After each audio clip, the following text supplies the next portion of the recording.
Rock and roll. History.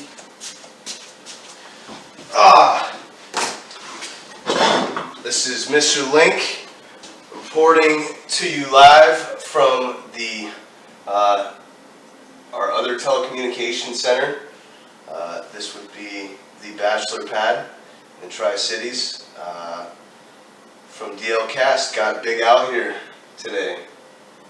How you doing? Looking forward to it. Yeah. Cheers, buddy. Fun. Yeah. Cool. So what'd you do today? Changed coils and plugs in the truck. Oh, did you get that done? Yeah. And played with the dogs. Went to the gym.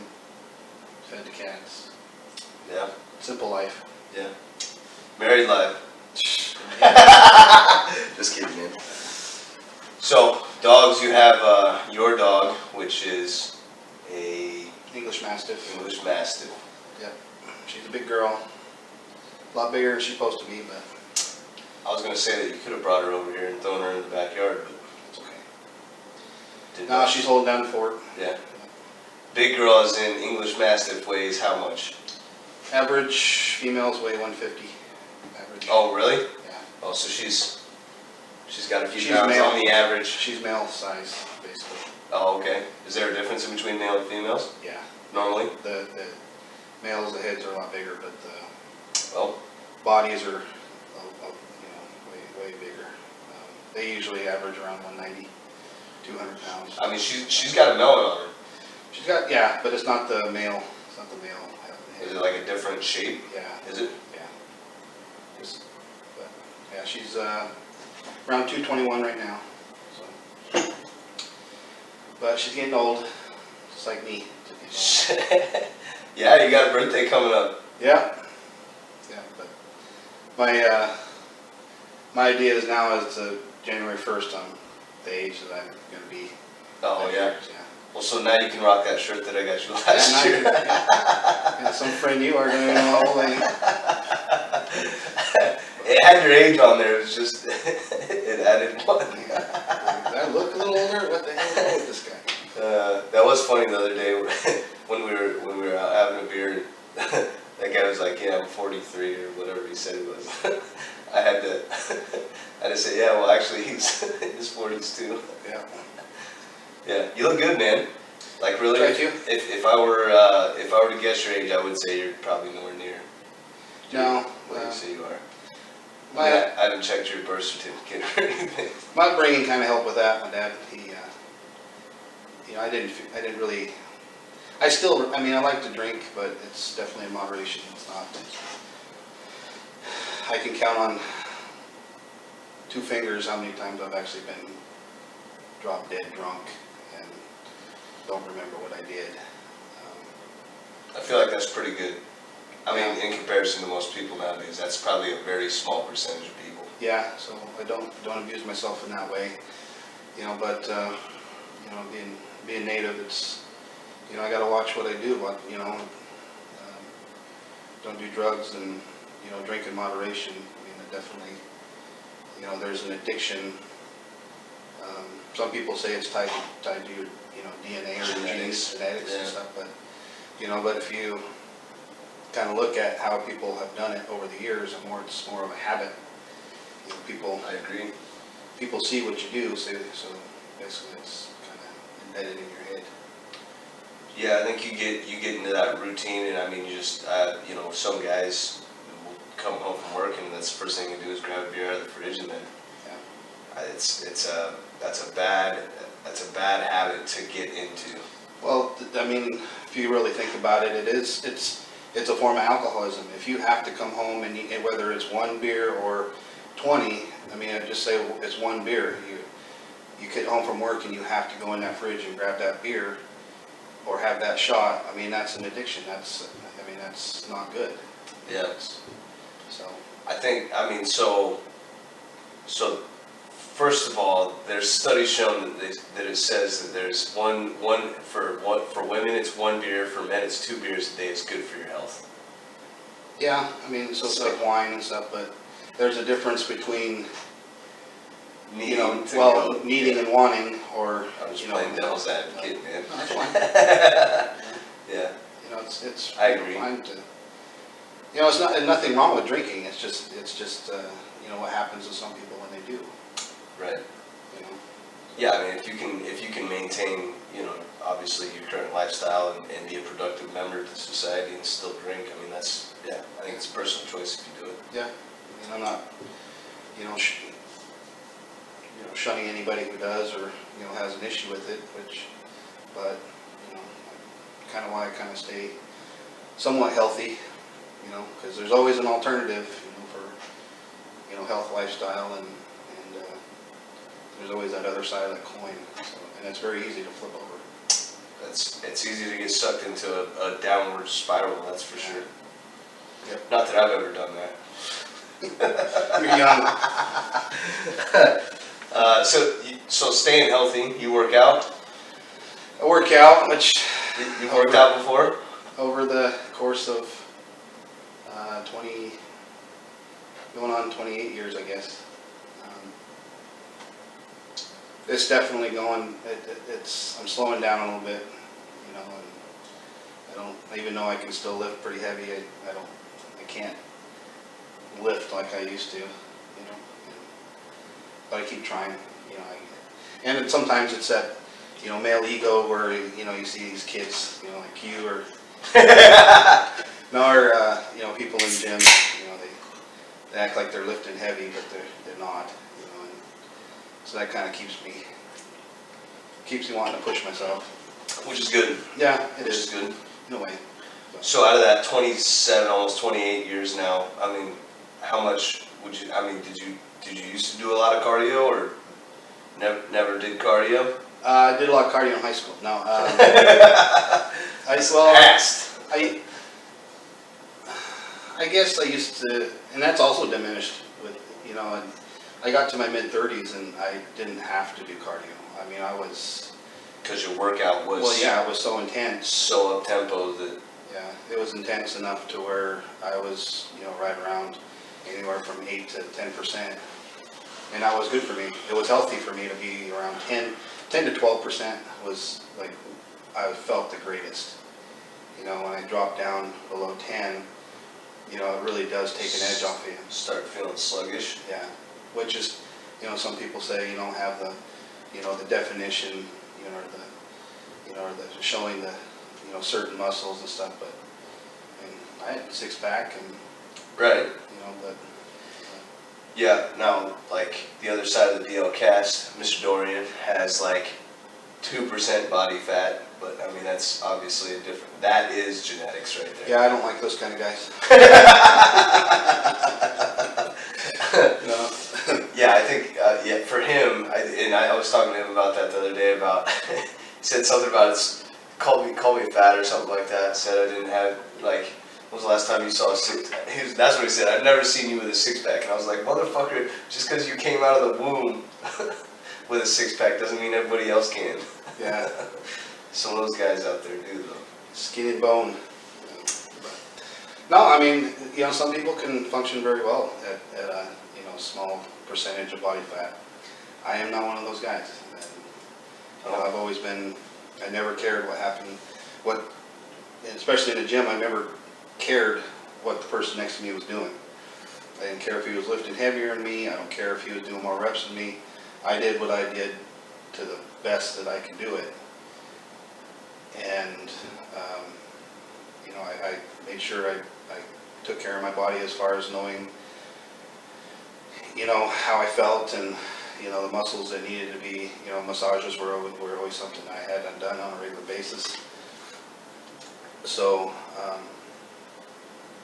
you know, so it was just about me, and that's basically what, you know, lifting and bodybuilding, or, you know, it's about personal gain and personal growth, and sure, you know, having a positive attitude and using your negative energy in there to get rid of that, and, you know, so you're not taking it out somewhere else, you know. Right. But I think there's a lot of, I mean, obviously working out gives you an edge mentally because of the fact that you're pushing yourself consistently. yeah, So you can transfer those lessons over to other things in other areas in your life. So I think that's a very beneficial thing. Yeah. About working out. But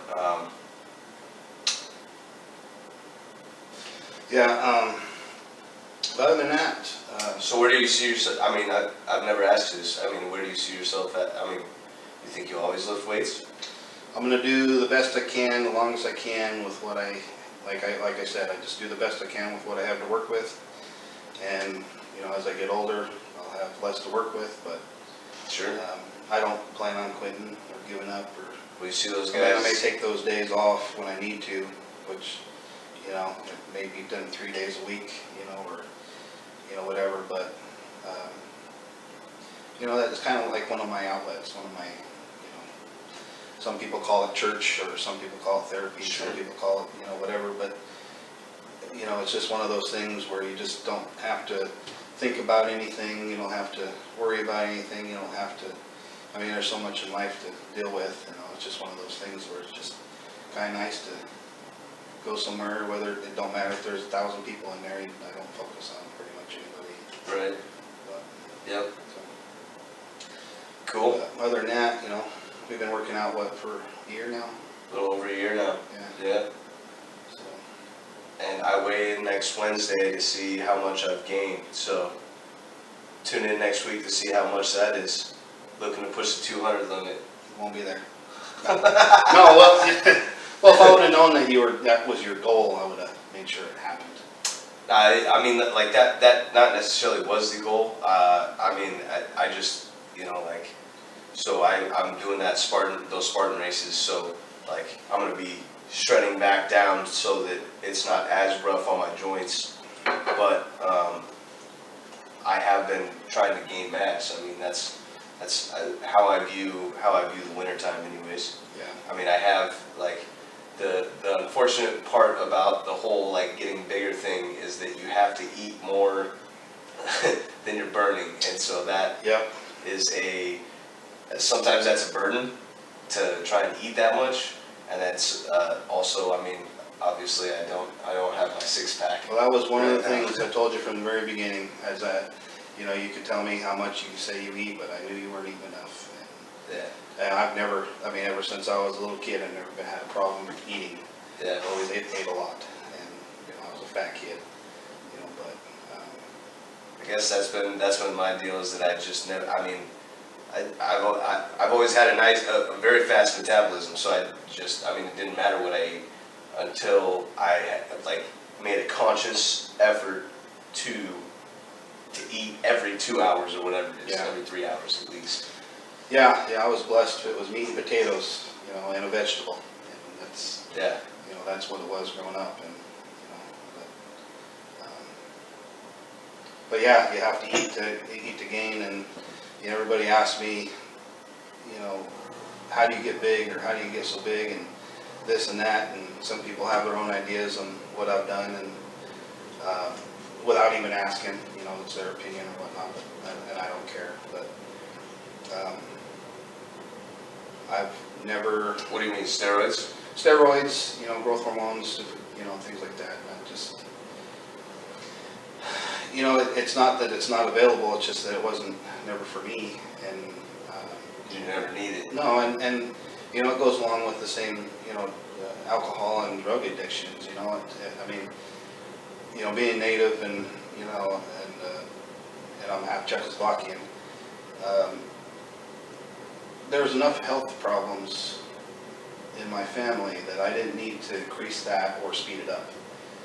So I was, even though people, especially when I was younger, when I moved away, and I started going to the gyms down in Arizona and seeing all these people that were actually in the magazines that I would read in high school.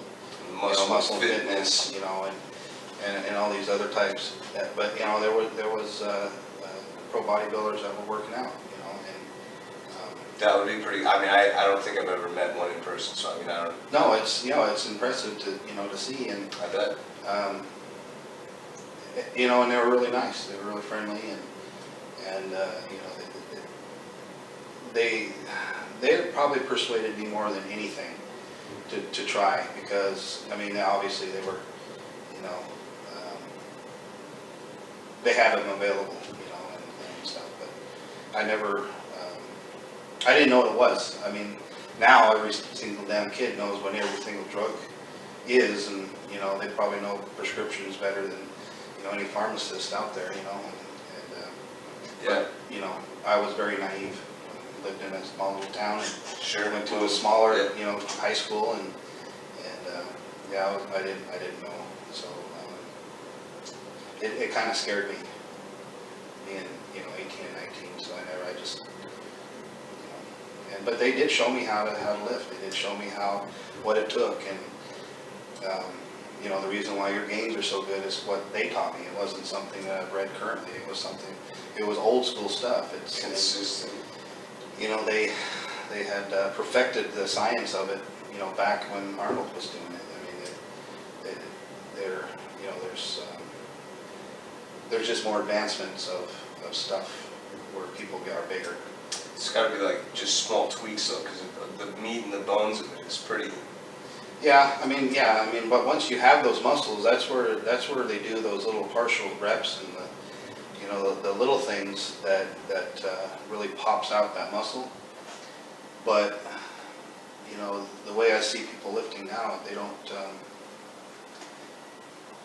don't want to gain that size first.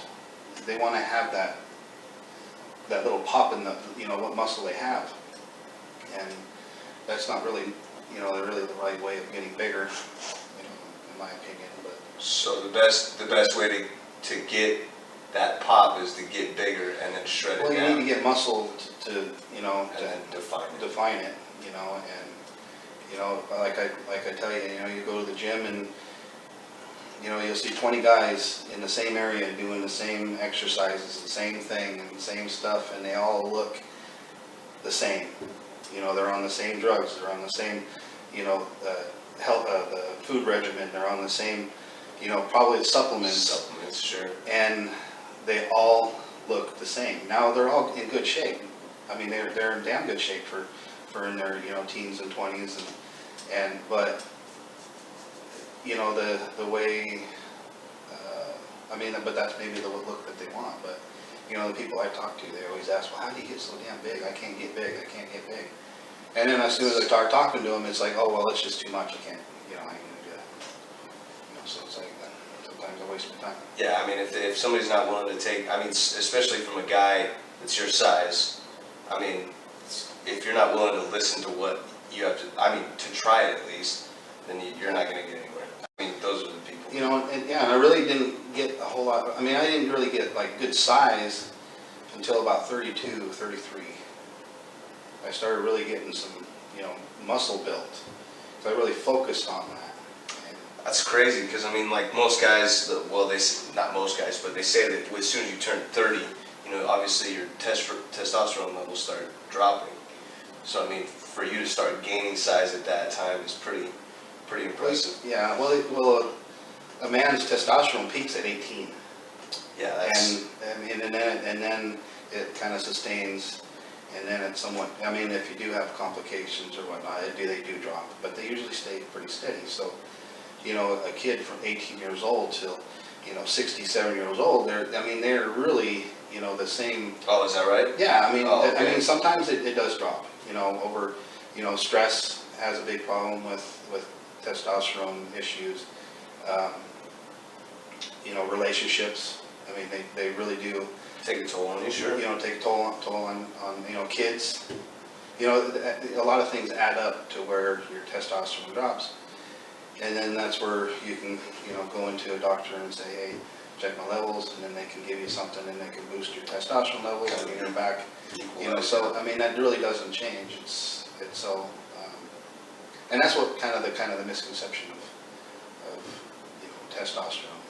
Why? Yeah, I didn't know that. I thought that I guess I just always assumed that everybody's testosterone levels start going down. Well, there's such a huge gap between what's, you know, when you check the levels in men, and I do get checked, you know, twice a year. I go in and get my, like everything, my cholesterol's, you know, my blood pressure is all my, every test I get done, you know, twice a year, because now I'm at the age where, you know, I gotta make sure that I'm, on top of all that stuff. Because I want to catch things early. I don't want to catch things when it's too late. Yeah. A lot of guys don't like going in there, getting poked with, in the finger. I mean, look what women have to go through. I mean, it's horrible on them. Yeah. But, for a guy to have, basically a few seconds to get checked, which is nothing. Yeah. But just because of their thought mentality is like, exit only, whatever. But it's so important to get checked when you're older. Sure. And so what's your thoughts on doctors? Do you like them? Do you like going to the doctors? I don't like doctors. That's what I think is quite the orthodox, is because, you go get checked twice a year, but I don't. Well, there's a difference between having a lab test all your stuff, like your cholesterols, your testosterone levels, there's results. There's results, and you get a paper, and then you go into the doctor and it says, oh, well, your cholesterol's high, we got to throw you on a medication, or your heart, your blood pressure is high because your cholesterol's high. It's like, no, I want to fix this healthy. Myself. I just needed you to. But they first push the medication, and of course I don't like that with doctors. And Western medicine has never been one of my favorites anyway.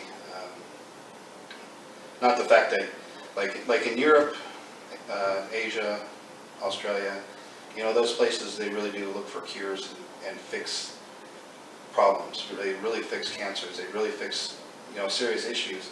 America wants to shove pills down your throat and sustain it. They want to keep it. They want to have that money. And that's, and not saying all doctors that way, but a lot of them are. A lot of them are. Unfortunately. So, but even though I don't like doctors, I really don't like dentists. So if you're a dentist and you see this guy walking in, maybe be a little bit nicer. And I had to go get a tooth fixed last week too. It was like, That's right. But that's all handled, right? Yeah. Gotta go back in. But yeah. Yeah. So so you work out, obviously. What other hobbies do you have? What do you do in your free time? Summertime is different. Got a classic car, so I like going to car shows. What kind of car you got? I have a 70 Pontiac Firebird Formula, and which is a badass car. It's a nice car. Yeah. I like the car. It's not something I'm going to get rid of. I'm going to keep it, as long as I can, because there's always circumstances for, sure, things like that, but for as long as I can, I'm going to keep it. But I definitely want to build something else.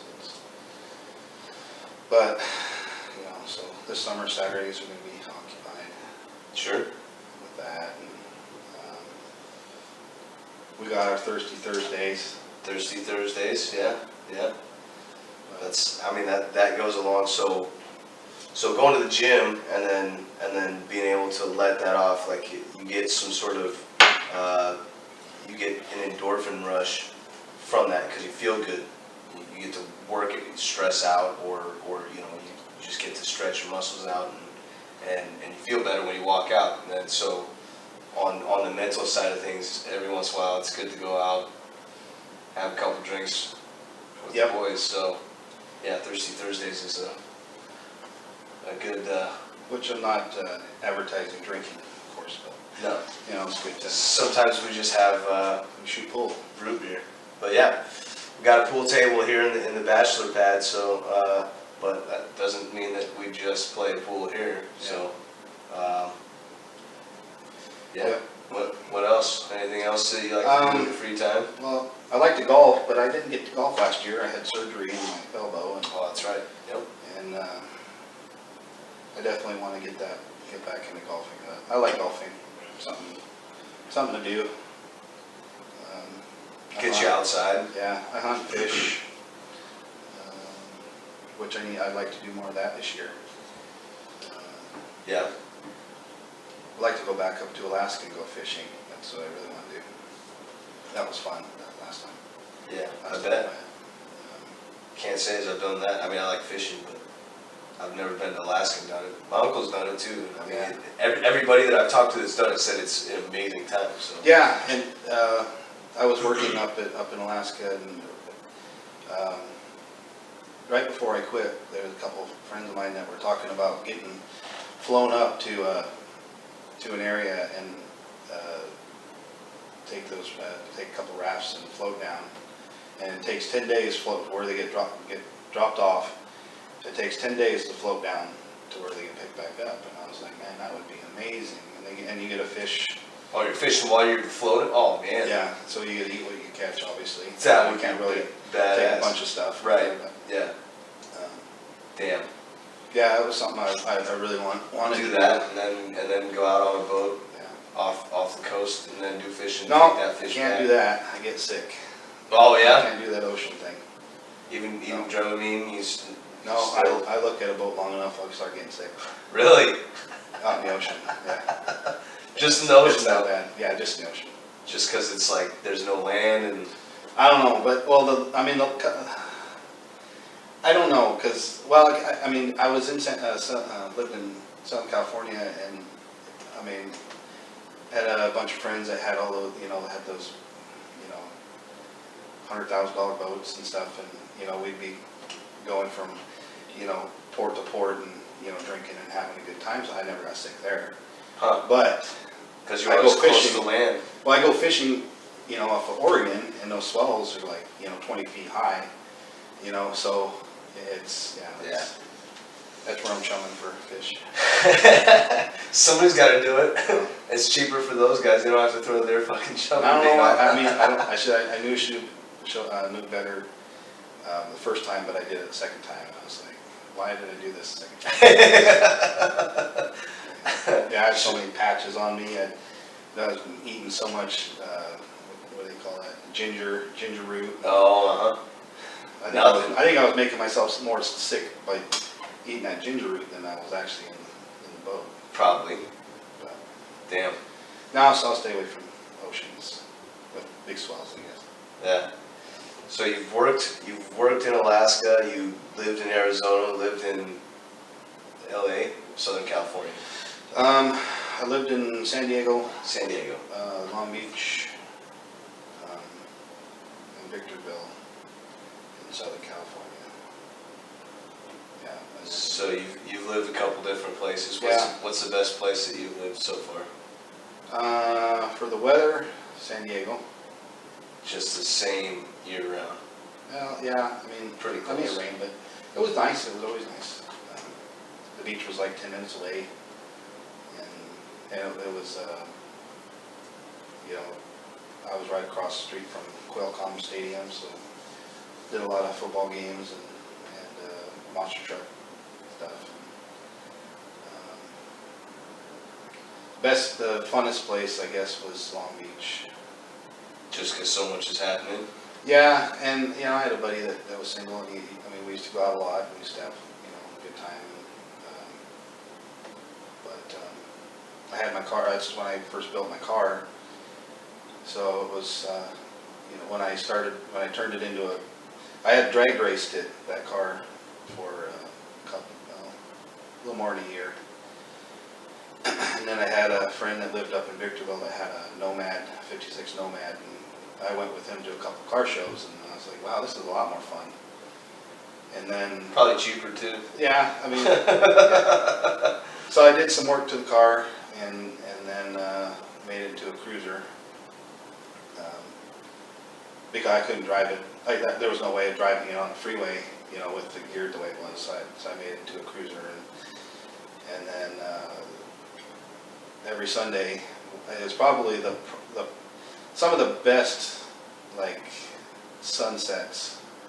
Like I remember is on Sundays I would get up early and I would drive in one direction on PCH, Pacific Coast Highway, and just drive down as far as I could.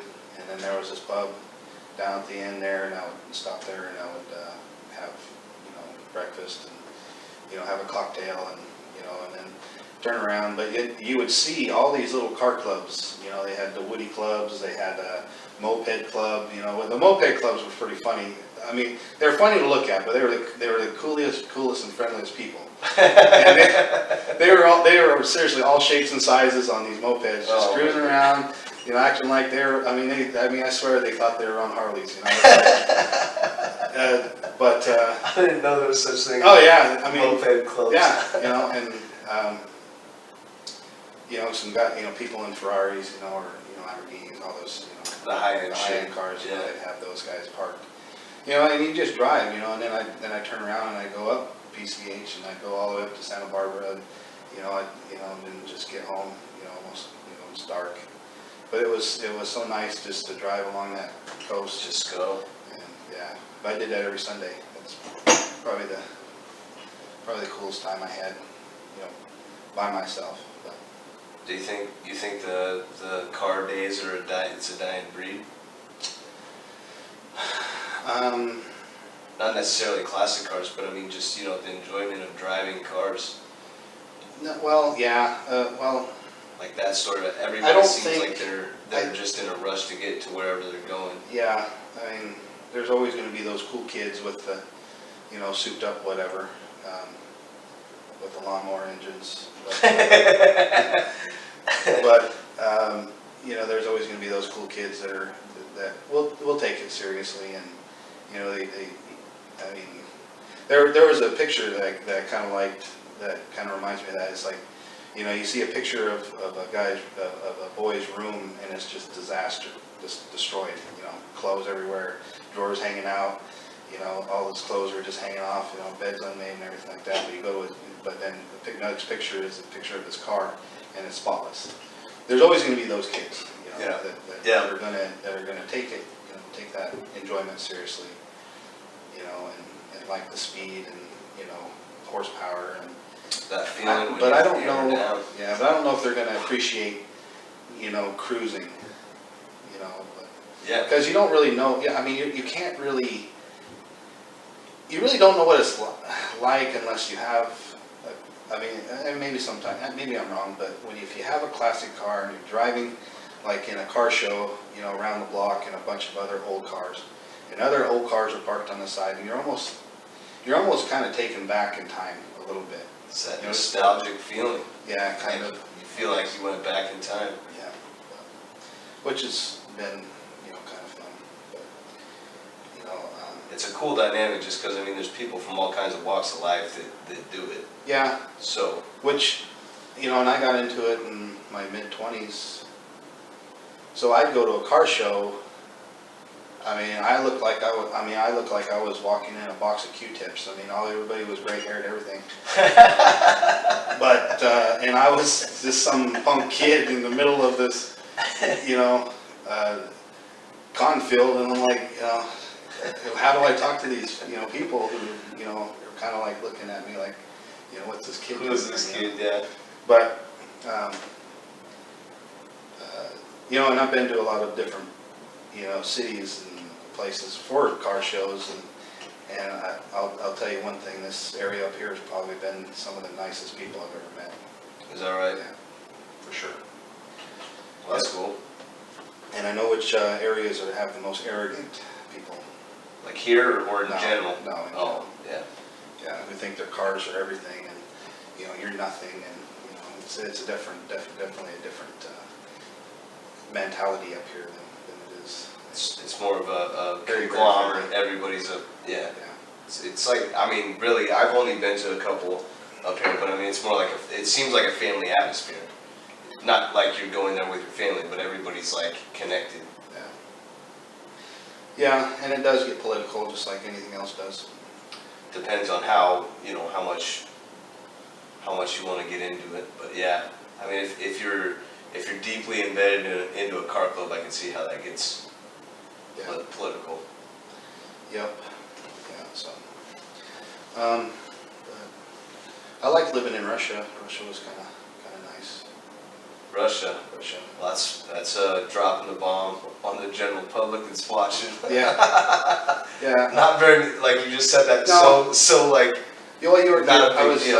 going on with what you asked with best places. Sure. To live, Yeah. but, you know, but I kept to myself then.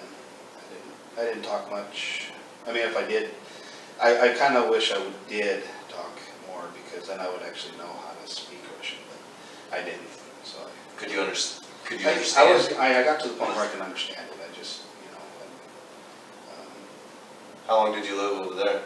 3.5 years. Damn. Yeah, so. But,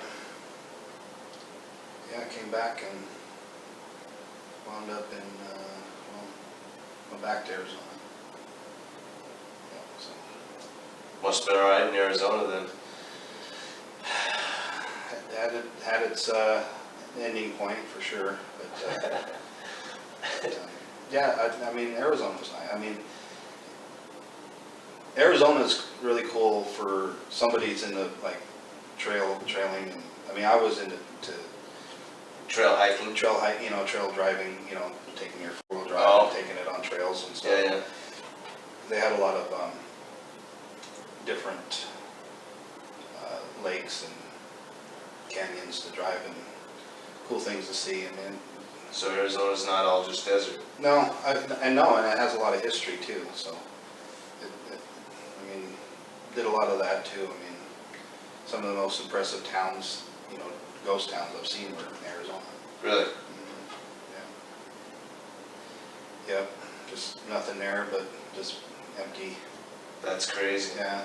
It's pretty impressive how some of these people built the houses where they're at. Like Jerome, for instance, I mean, everything's pretty much on stilts. It's on such a huge grade of Oh, I've never been there. no, it's pretty neat to see when you drive through. Is Havasu in Arizona? Yeah, well, it's kind of in Nevada. Right. Did you ever go there? I have a great friend that lives in Texas now, but we used to meet in Kingman and go up to what's that name of that? Well, over by Lake Havasu, and hang out there. Did you guys take a boat? No. But yeah, I used to party there. Used to be affiliated with a truck club down in Arizona, and we used to take one of the guys had a business, so we'd take his boat and advertise the boat, and get a bunch of liquor and beer and women and go out and on the boats and have a good time. But I yeah, bet. I've heard it's pretty crazy. definitely crazy during those like 4th of July and Memorial Weekend. Yeah. But I mean, you go there on any weekend, and it's especially during the summer. I'm sure it's crazy anyway. Yeah, it's a good time. Yeah. I mean, so is Arizona warm all year round? I mean, is it warm enough to go out on the lake every day? No, with when it comes to the desert in the wintertime, I mean, it could be 60, 70 degrees during the day, but it'll drop to like 20. Which that's where you're cold. I mean, it definitely. That's a pretty crazy change. Yeah, change. Yeah. Yeah, it's a drastic change. Yeah. And that's where people. I mean, that's literally cold. Yeah, I mean, it's going from 70 to 20. That's Yeah. that's shorts and t-shirt to jacket and pants. Yep. Yeah, that's crazy. Yeah, so Huh. that's where the weather differs there.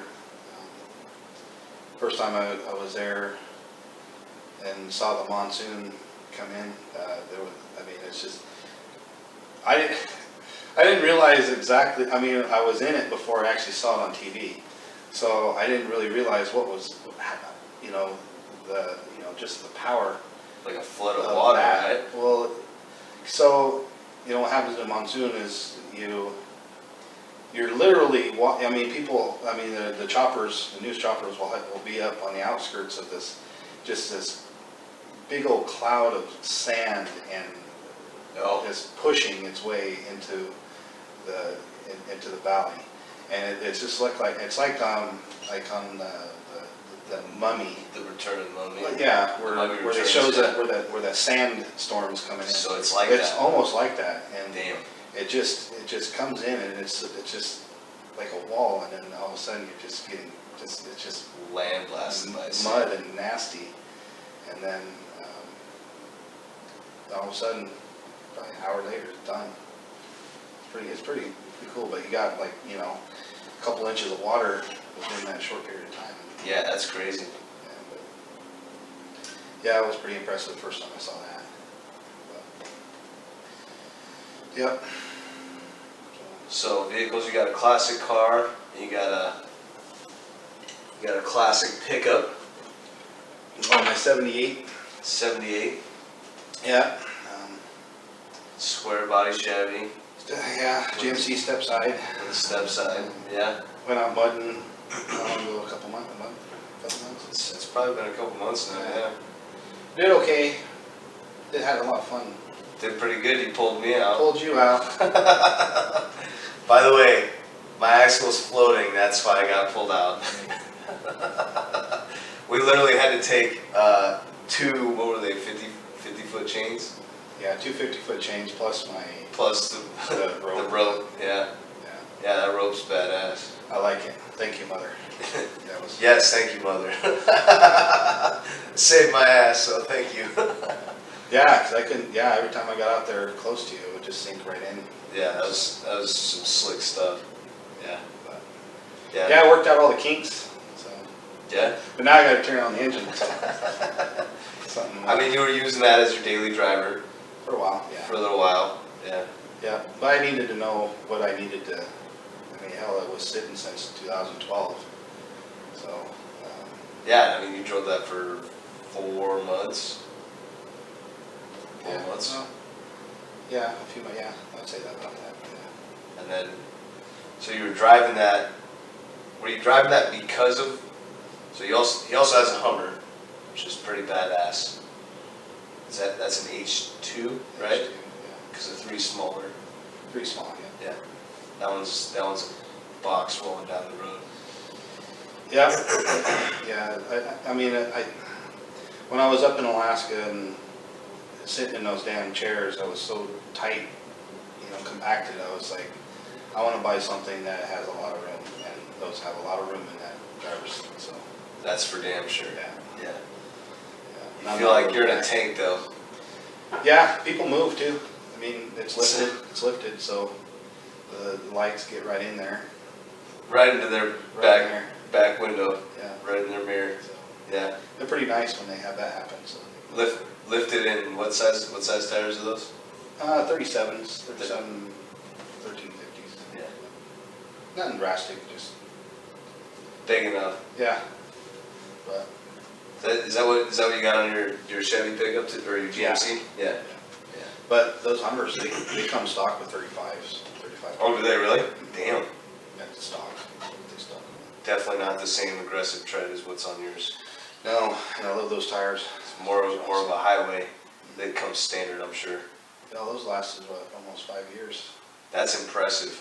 for as heavy as truck it is. Yeah. But I might need to buy tires for it. But I'm looking for superchargers right now for it. For the Hummer, Yeah. Yeah.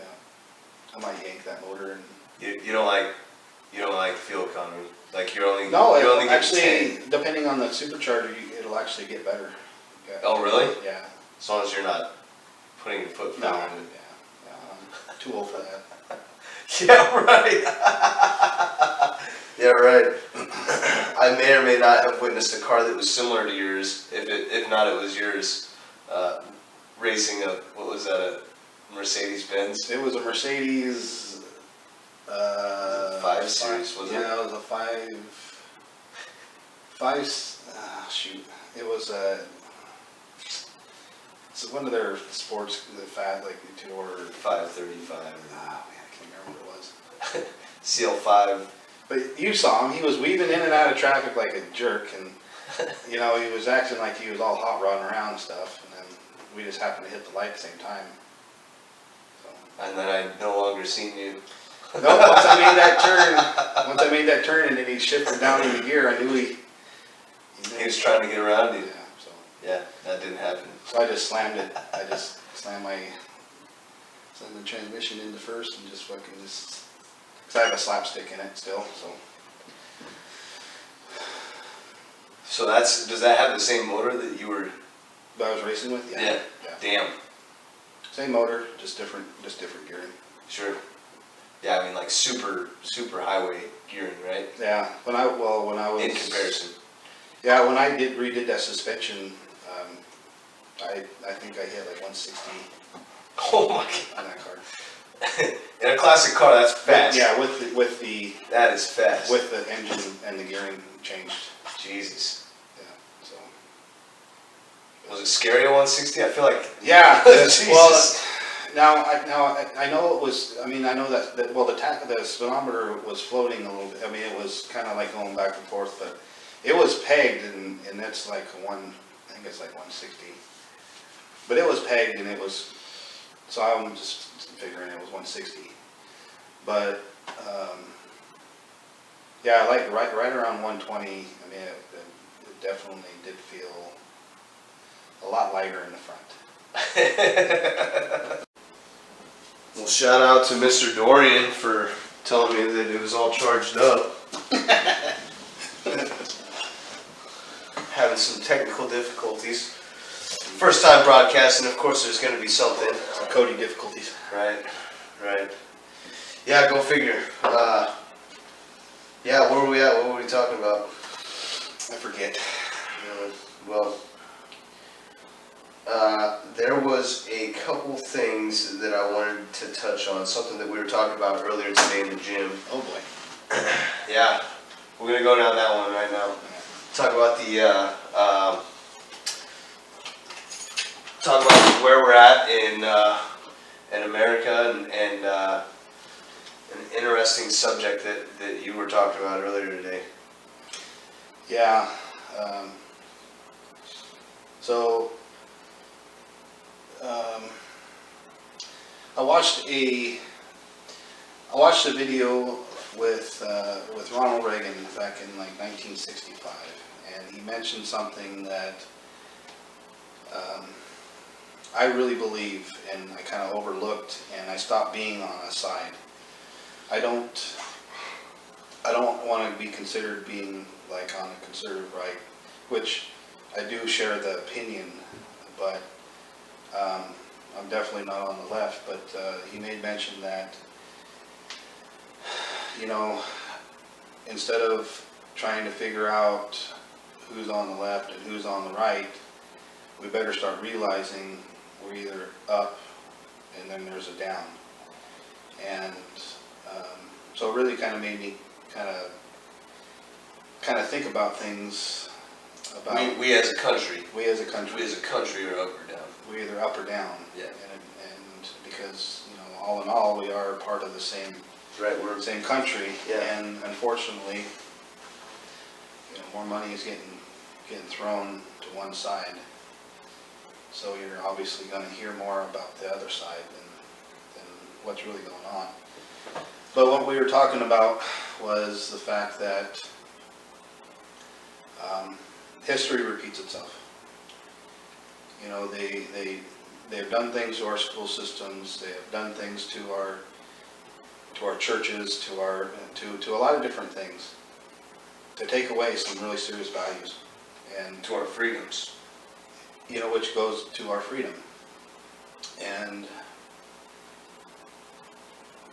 it's not a new concept. You know, you have these, you know, I mentioned, you know, the Paul Harvey, you know, if I was the devil, you know, speech. Yeah. I might have sent that to you. If you did. If you haven't listened to that Paul Harvey, if I was the devil, that is eerie. Because that was in the 60s. It was 60. Yeah, it was 64, 65 when he did that. And you know, those of you who don't know who Paul Harvey is, he was an old. He was the guy that focused on Middle America. He was the working class, blue collar people. And I remember as a kid, you know, when I did visit my grandma and grandpa on my mom's side, they always had the AM radio on, always playing old classic country music. And, you know, old twangy, you know, Hank Williams, not Junior, but Hank Williams, and, right. You know, old Patsy Cline, stuff like that. So it was always in the soft background, but, you know, but Paul Harvey was popular in Middle America, and you know, in the ranching community where I'm from, you know. And he always, you know, did the rest of the stories type conversations, like, you know, a lot of famous people, and you know, he just spoke. When we look at a famous person, we look at what their accomplishments are at that point of their, you know, popularity. Yeah. Well, what was he like as a kid? And that's kind of what Paul Harvey did, was he kind of talked about the rest of the story.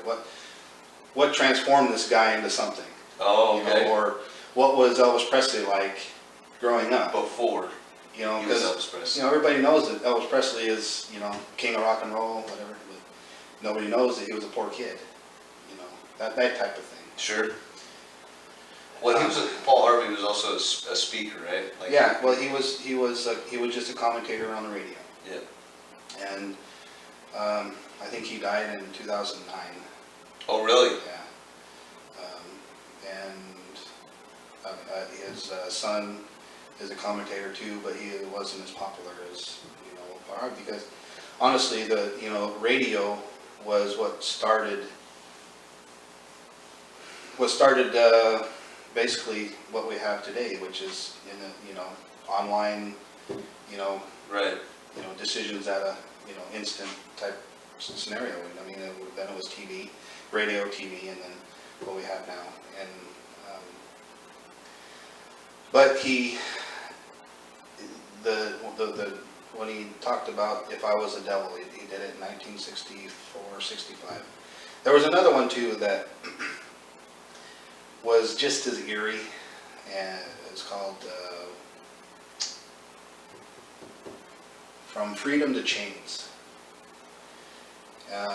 That's another one that it would make you really stop and think about things. But you know, you have people like that. You had that. You had called Young. You had, you know, all these different types of you know, scholars that, you know, really made a difference in science and psychology. And I kind of figured one thing out last night, is that they knew things that you're like, how did they know these things back in a time where it was, I mean, Carl Jung was, you know, back in, you know, early 1900s, end of the 1800s. How did they know things? How did they know what was going to happen? You know, and what I figured out is that every world power that has ended the same way. All the big names, like Rome, China, Spain. You know, you get biblical, the Medes and Persians. You have, you know, the Greece. All these places, they started and ended the same way. They worked with their hands. They built a society. And then all of a sudden the government started feeding them and started taking care of them, and then they started getting relaxed and lazy, and then all of a sudden they started relying on the government more for things, and then all of a sudden the government started taking more away, and then the person started being less, and then all of a sudden their life ended, their society, their culture, their system of things crushed in every single instance. Do you think that has something to do with the workers, like what you were talking about, how a society was built by their hands, and then as the government has, you know, given more, they become more lazy. Therefore, the fruits of that country's labors have diminished, and because there wasn't enough to feed whatever society was left. No, because you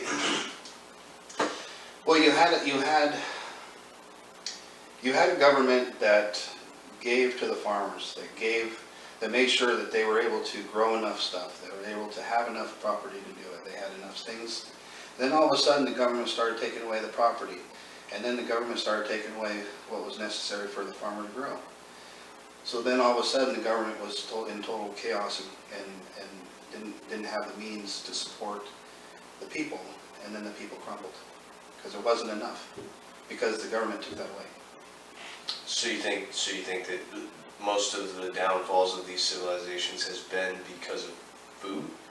No, because the people got lazy, the people relied on the government to take care of them, and that's what basically ended them, is that they relied on something that was never going to finish supporting them. You know, it's just like the Native American. I have two flips of the coin here of who I am. You know, I have, on one side, my dad's side, I'm Native American, and then on the other side, I'm Czechoslovakian. You know, and I have serious ancestors on both sides. And when you have a half-breed, talking about, trying to, find out who you are growing up, it wasn't easy. I mean, I had the full-blooded native kids that didn't like me because I was only half-breed, and I didn't have some of the ranchers and some of the other kids, or even the adults didn't like me because I was native, because there's a stereotype, okay? And the way I look at it now is that I'm 100% blessed, because I did have a family that did come through Ellis Island. I did have a family that didn't rely on the government and pushed forward to the West. Didn't rely on education system, didn't rely on how they were going to get fed, or how they were going to live, or what's going to happen to them when they grow old, and getting support from them. Those ancestors, unfortunately, did some damage to the Native American side, but they did the best they could for the life they had. Okay? Sure. And that's what I mean. And that's what I mean by they worked for what they had. It wasn't, coming to America to make something of themselves. It wasn't. It was digging and building and work. It was real work. Work to build. Right. Build a country. Okay. And that's what happened. Now, unfortunately, that's what there was, the Native American side that got really affected by it. I mean, so on the other side of the coin, there's a lot of sadness, because I see that side also.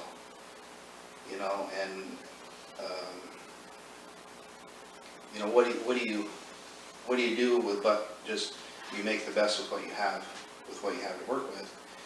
And, so I can't, I'm blessed by, being Indian and being Native.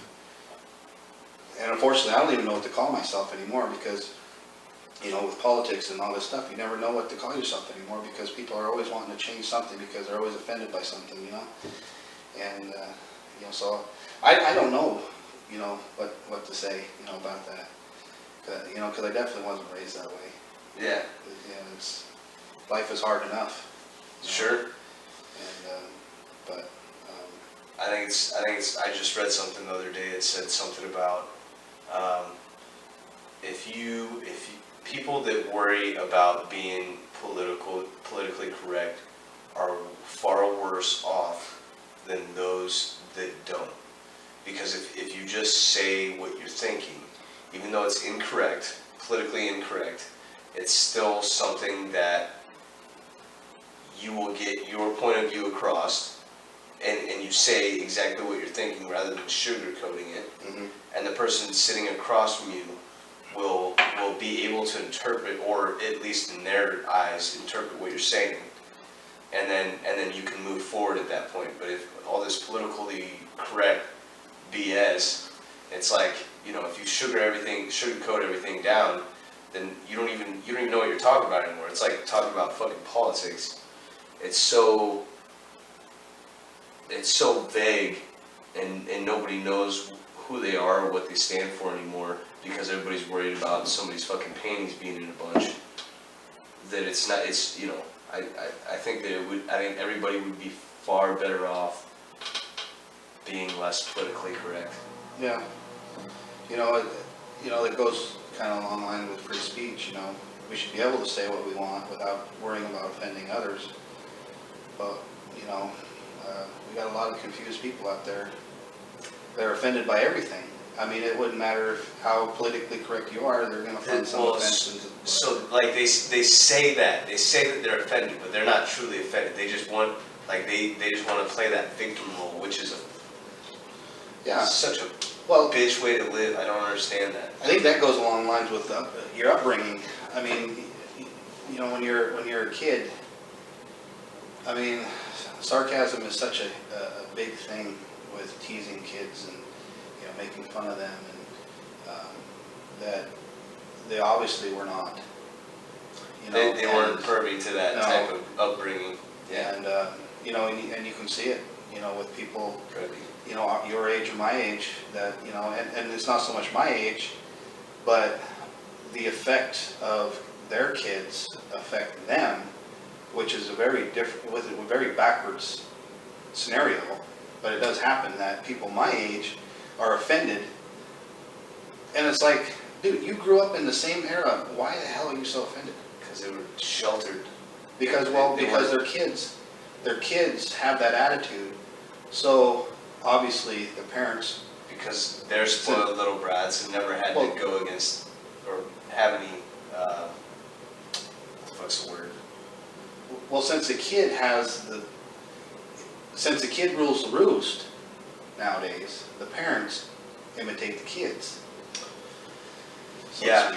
Well, so I think that we're stepping into a muddy area because either you or I have kids here, but so. Well, what I will say is that I think that at a certain point, everybody's like, all of these adults, all of these parents want to become friends with their kids, and so they do what they think is going to get their kids' favor. Yeah. I can only, you know, since I don't have kids, I can teach and I can understand by how my dad taught me, because that's basically what we do. We either have, I mean, there's a very famous psychologist that said one time, and it'll always stick with me. He says, like, you have two parents in your life. The first ones you can't control. You can't choose your parents. But the parent you're going to be, or the influence you are to kids, that's your choice. So, with that being said, I had a good father. I had a good dad. He was my hero. I mean, he still is. And so, you know, growing up, I mean, yeah, it was kind of cool to watch, you know, Lou Ferrigno, you know, play, you know, the Incredible Hulk, or, you know, watching Wonder Woman, but it was for other reasons. But in all, they were just people on TV. They weren't like they are. I mean, you know, those heroes that are on TV now, the Avengers, like the Avengers and Aquaman, or all these, you know, all these things, which I have an issue with Aquaman too. Not the fact that, you know, not the fact that the girls are all glued on him, but it's like, he was like, when I was a kid, he was a freaking redhead in green suit, and they only called him when they had something to deal with in the ocean, and which was very, you know, which was very rare. So it's like, why did that change? I mean, I do not remember Aquaman growing up, and I can't say as I watched the one that just came out.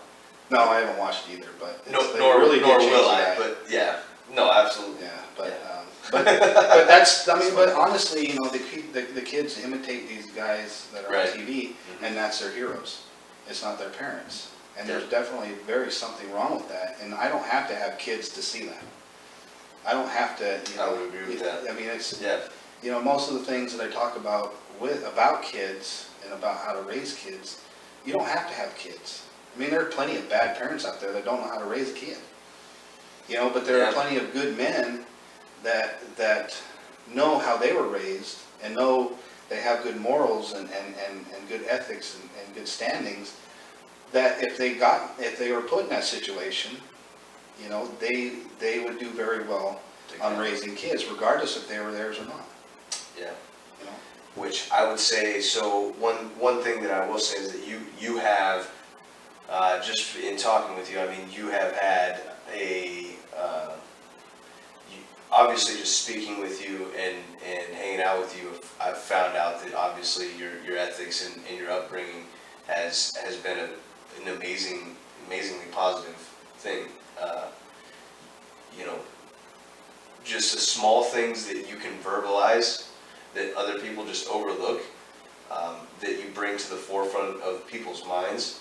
I think a lot of people just do things and react to things, and then instead of taking and learning from something, they just move on to the next thing. Mm-hmm. So I think you do that pretty masterfully. Yeah. Because I mean, really, it's all about the small things that add up to the big things. Yeah, it does, and you know, with dealing with kids, and I love dealing with kids, you know, and you know, it's just part of the life.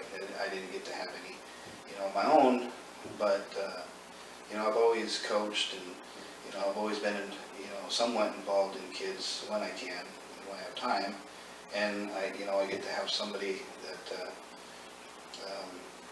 I get to help out with somebody right now, and you know, it's amazing to use a legacy, I guess, from what my dad had taught me, and actually how,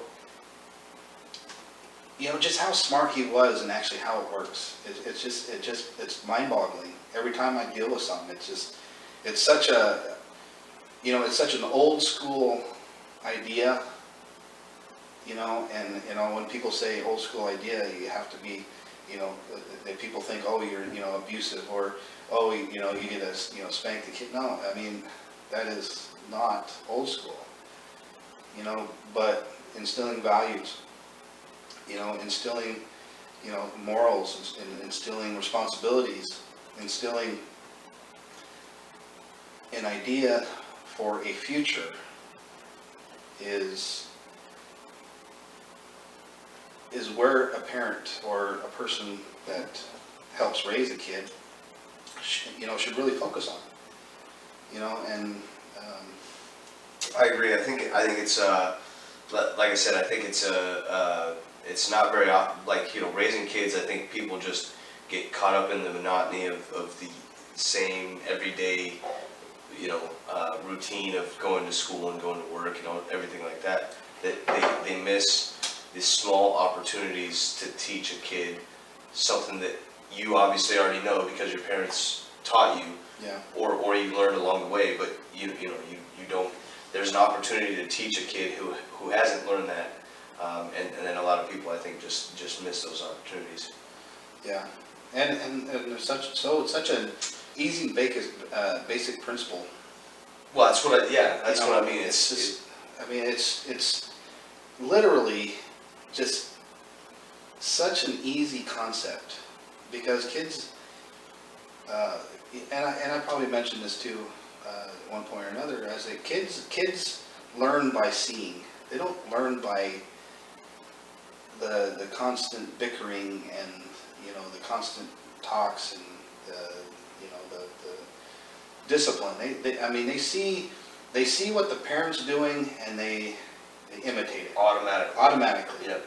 It doesn't matter what it's doing. So if you're a parent, you know, and most of the time they are single parents that are raising these kids, you know, if you're immoral, if you have bad values, if you have bad ethics, if you talk crap about people, those kids are going to see that, and they're going to imitate it. It don't matter what kind of kid you have. It don't matter how good you say your kid is.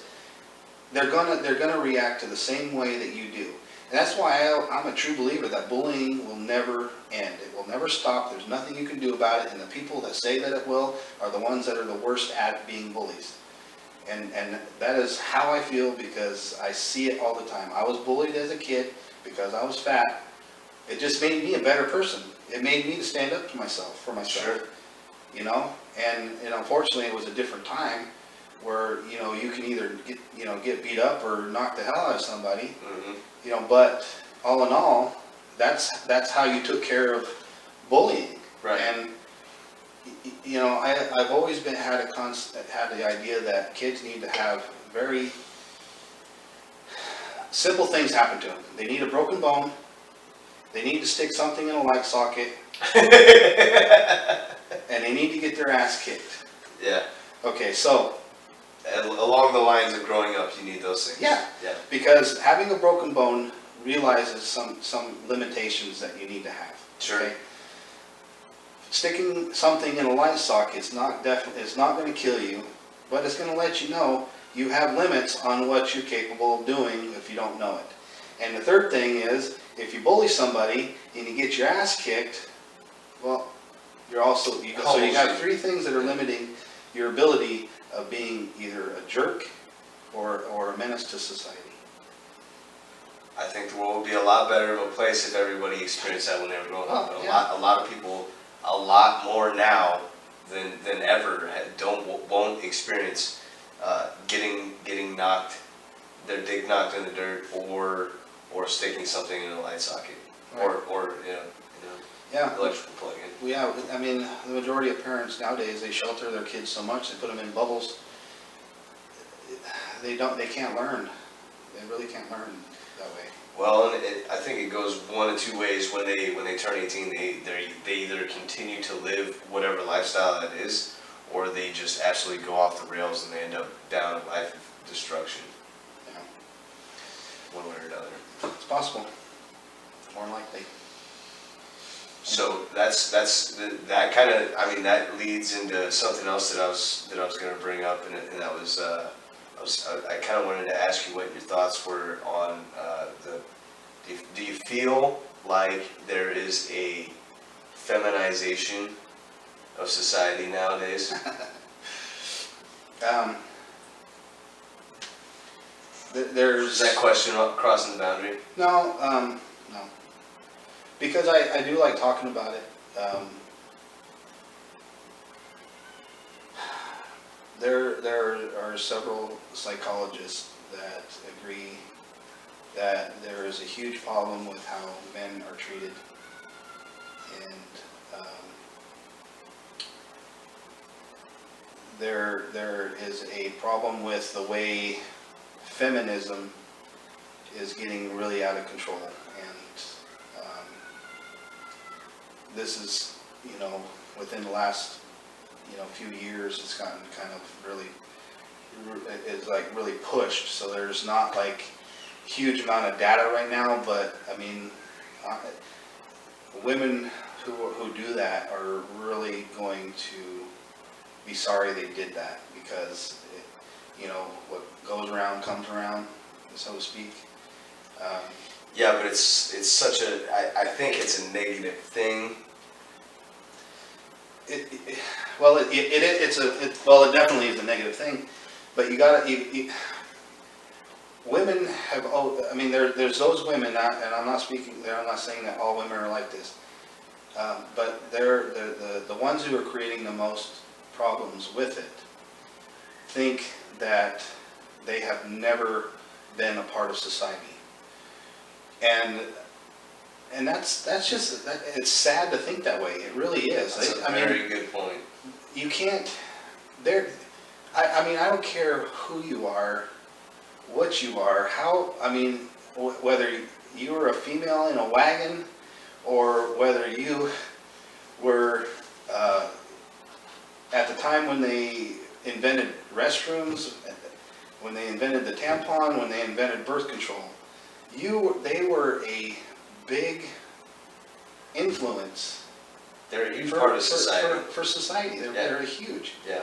And anyone who thinks that they are the victim of men dominating them have their own personal issues. That's a serious personal issue. And they push it upon everybody else.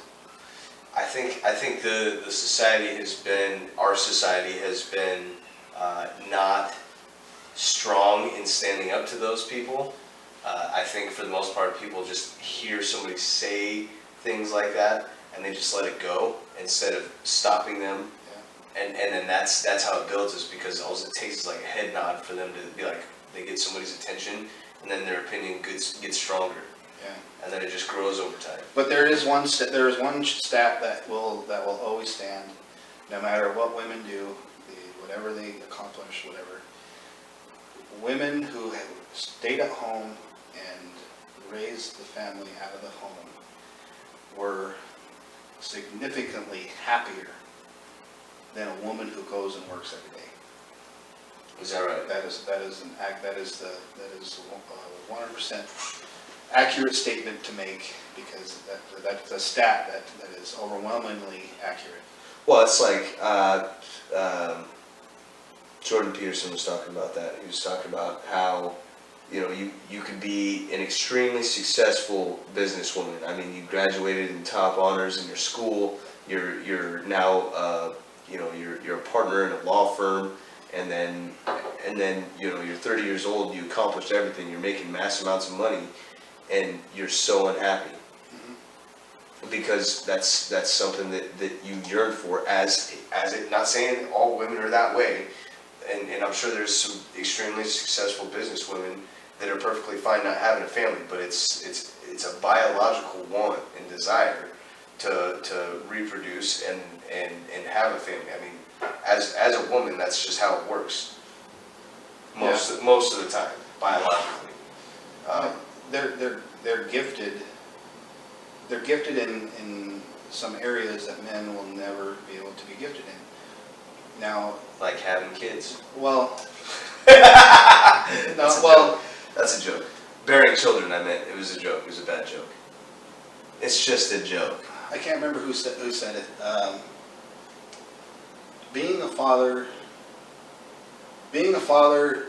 sucks when you're in the delivery room and you can't take the pain. No, and you can't. How did he say it? Being a father is harder because you can't take the anesthesia when having a kid. It's like something like that effect where, you know, they get to have the drugs and the guy has to do it. That's funny. But I think the women, going back to the point, I was like, you know, if, you know, my mother, she made the house that I lived in a home. I mean, there's no doubt about it.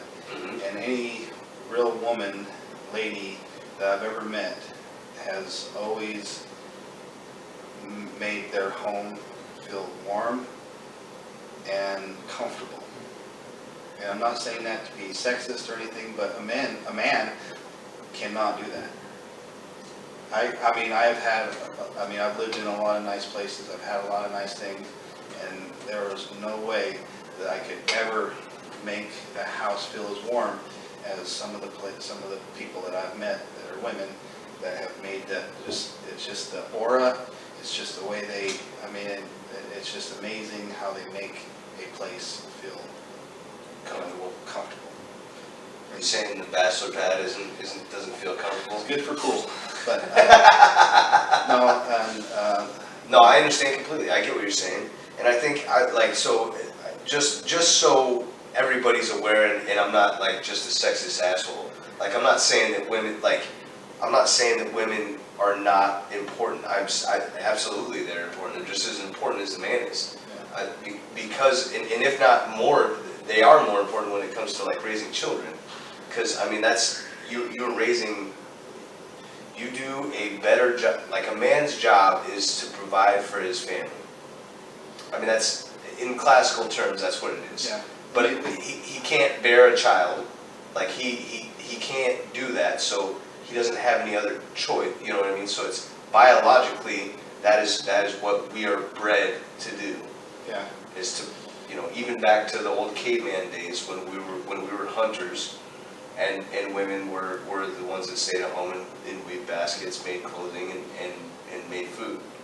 I mean, that's everybody has their part, and everybody's a contributing member to society. So, not saying that their job is any less important, or that they couldn't do, but it's that we were bred to do that. Yeah, our bodies are definitely, scientifically made differently. We have that testosterone to, where we can work hard you know, where we can take physical work every day and hard trauma to our bodies day in and day out. And, you know, women, you know, not that they're not capable of doing the same work, but they definitely don't have that testosterone and they don't have the body for it. You know, you know, and I've said this for years and years, is that, you know, these women who want to do the same type of work that men do, you know, you're going to see a lot more women who are crippled at an earlier age because their bodies just can't take that trauma. And that's just, you know, that's just, you know, That's a way of life. the way, yeah, it's just the way it is. So that's definitely a gray area out there. Yeah, but, you know, I definitely don't date. So if you see Al and you don't agree, and you're a woman, fight him. Maybe arm wrestle him. I'm just kidding.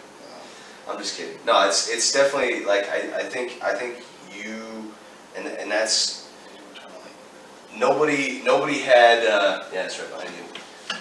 Nobody had verbalized that. I think in a way that you had.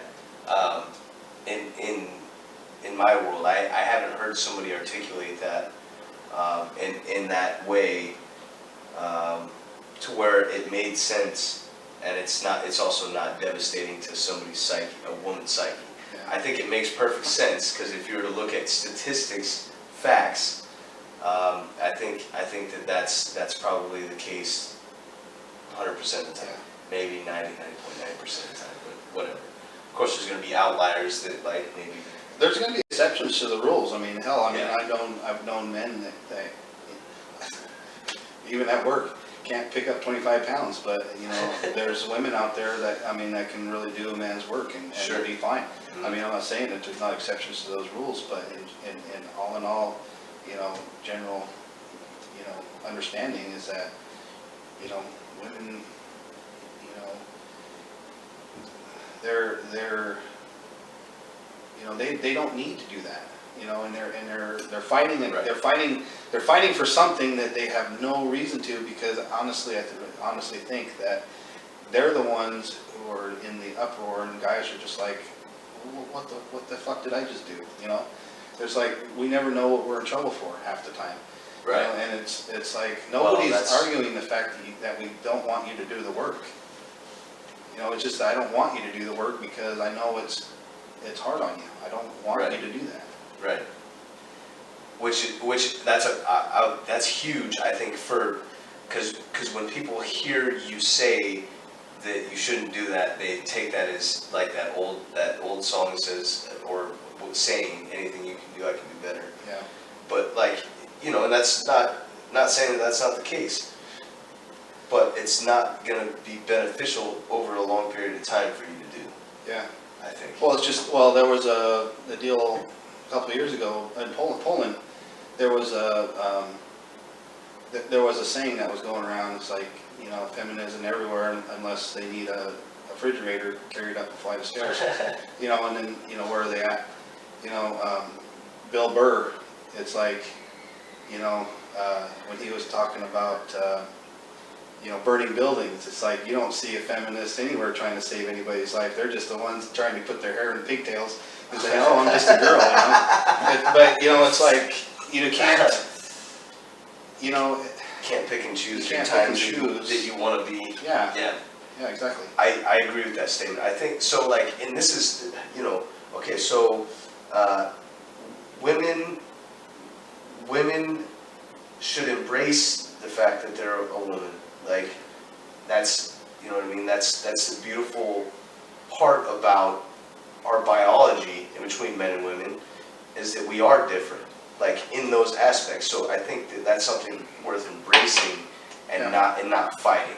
I don't understand why you would want, you know, why would you want to be something that you're not, I guess. I don't, Right. you know.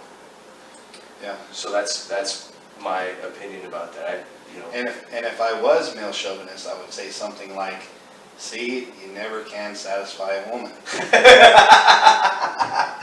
But, not gonna say that. Right, yeah. Yeah, it's a good thing you're not a chauvinist pig. Yeah, but. I think, well, I mean, and to a certain point, it's like, I mean, why? I just don't understand that mentality. I think that women need Women think with emotion. So agreed. So here's an interesting dynamic, and this is something that I've seen firsthand, and I've also experienced in my life. So I have. You could take a woman that is not happy with where she's at in her life. So she's gonna, in my experience, I have done everything that I could to make that person happy. I literally changed who I was completely. And then at the end of that, I woke up one day, realized that I was a completely different person. I wasn't being myself. And it did not change the situation. So even if you spent your entire life as a woman trying to prove to yourself or prove to society that you were something that you're not, that you could do everything that a man could, at the end of the day, you're still biologically a woman, so like you're still going to be unhappy. So I think that if society were more on the, not saying that women can't do men jobs, it's just I don't think that should be shoved down America's throat. No, but now you're speaking about women, women's depression, and her ability to find herself. You shouldn't change for people, for one. Yeah. I mean, I don't have a whole list of best friends.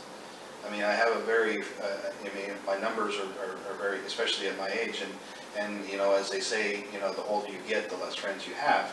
I don't know if it's because, they're dying off, or just because the selection and your intellect changes, so your friendship changes with people. But one thing that I've learned that I learned in my early 20s that I will not do, now is that I'm not going to change for anybody. And, I am going to voice my opinion. I am going to say how I feel. I don't need to lie to anybody because I don't think I need to. And that actually took time to figure out. I think that's something that you have to learn on your own. Yeah, but unfortunately. So when you date somebody and you're with somebody, or you're married to somebody, you do the best you can with who you are. They have to accept you for who you are, and you have to accept them for who they are. And if they're not happy, people don't necessarily ask questions, first of all. I mean, usually when you have in time, people don't communicate like they used to. And when you actually figure out what's wrong with them, it has nothing to do with you. I know that's a crazy dynamic.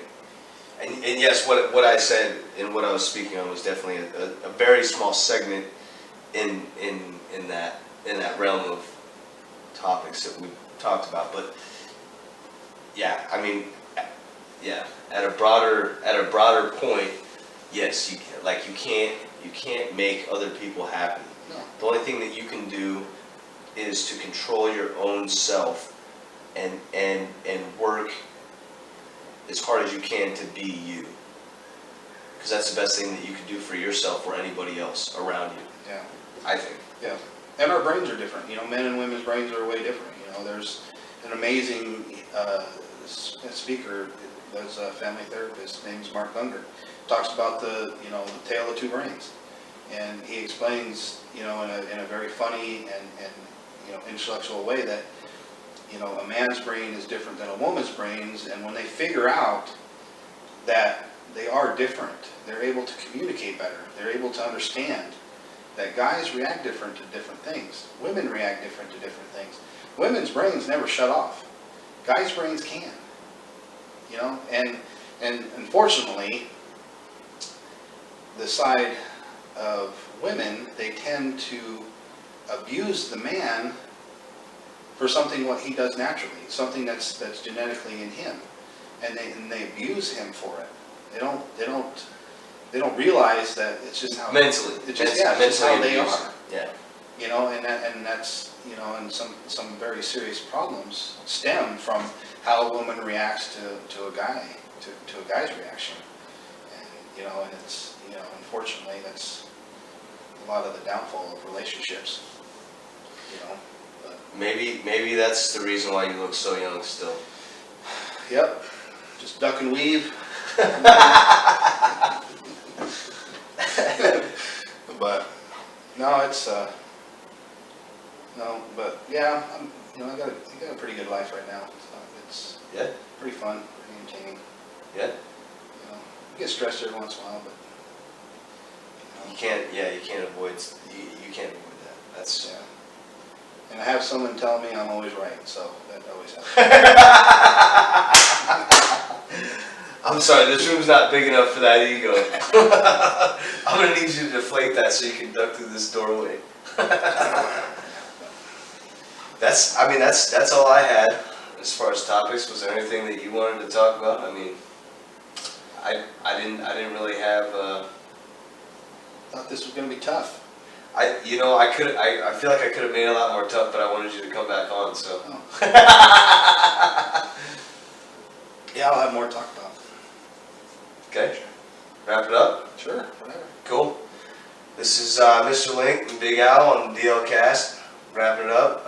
Don't forget to hit subscribe and like. And check us out on our new Instagram page.